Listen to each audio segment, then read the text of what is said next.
visi anak manusia di tengah-tengah kaki Dian. Saudara-saudari yang dikasihi Tuhan Yesus Kristus, selamat bertemu kembali di dalam program Arus Heart Voice. Dan dalam kesempatan ini kita akan membahas visi anak manusia di tengah-tengah kaki Dian. Pembacaan Alkitab kita ambil di dalam Wahyu pasal 1 ayat 13. Dan di tengah-tengah kaki Dian itu ada seorang serupa anak manusia berpakaian jubah yang panjangnya sampai di kaki dan dadanya berlilitkan ikat pinggang dari emas. Saudara-saudari yang dikasihi Tuhan Yesus, di Pulau Patmos dan di dalam roh, Yohanes melihat di tengah-tengah kaki Dian emas itu ada seorang serupa manusia.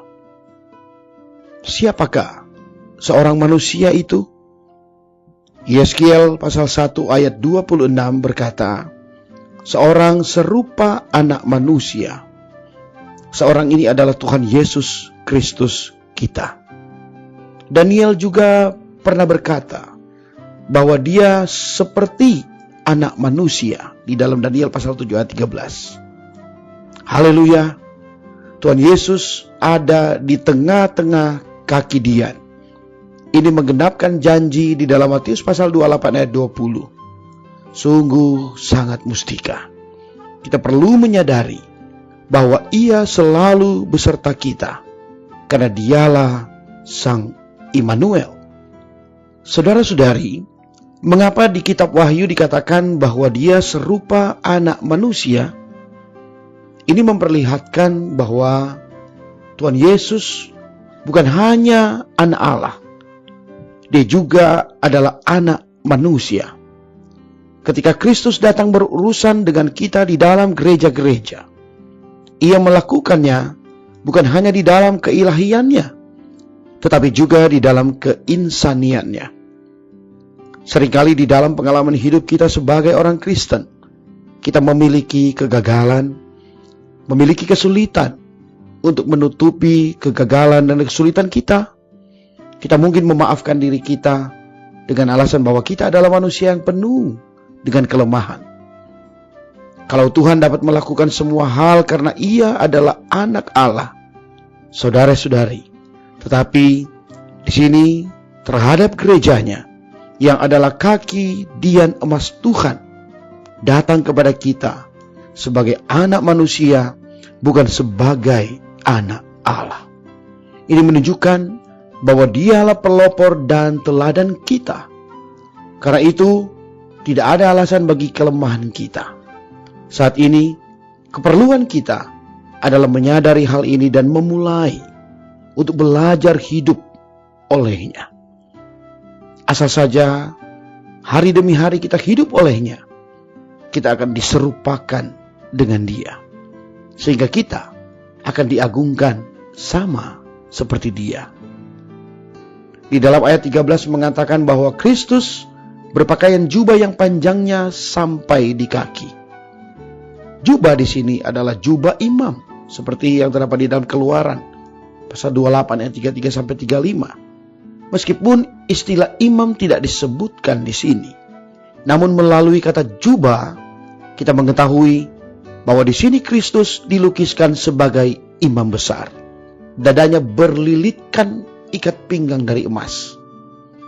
Pernahkah Anda melihat orang yang dadanya berlilitkan ikat pinggang dari emas?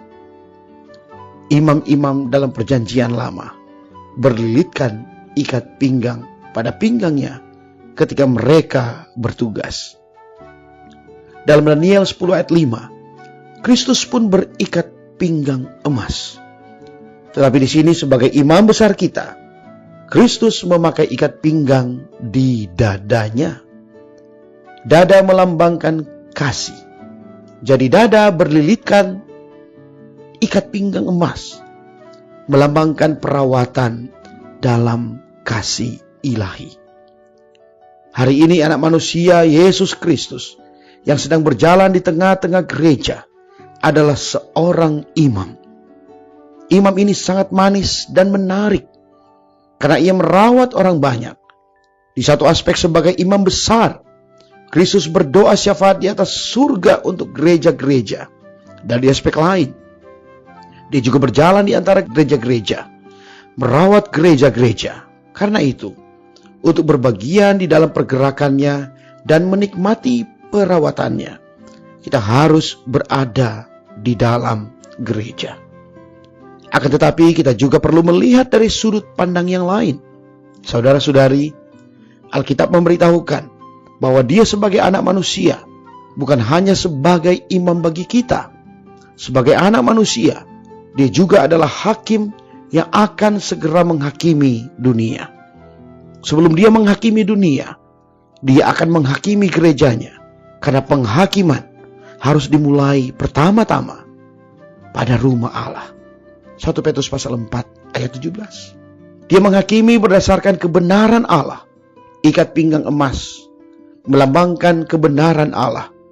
Ketika dia datang untuk menghakimi, ia tidak akan menyimpang dari kebenaran dan kesetiaan. Seperti ikat pinggang tetap terikat pada pinggangnya. Puji Tuhan, ikat pinggang emas ada pada dadanya. Kita dihakimi menurut kebenaran Allah, tetapi di dalam kasih ilahinya. Karena itu, marilah kita bekerja sama dengannya, menyingkirkan apa yang Tuhan tidak kehendaki di dalam kita, dan membiarkan Tuhan menyusun dirinya ke atas diri kita.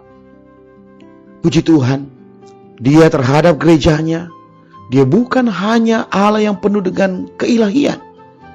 Dia juga adalah manusia yang penuh dengan keinsanian merawat gerejanya. Dia sebagai manusia menyatakan bahwa dia turut merasakan apa yang manusia rasakan. Sebagai manusia di dalam hidup kita, kita mempunyai kelemahan, kita mempunyai pergumulan. Yesus sebagai anak manusia juga turut merasakan kelemahan dan pergumulan kita.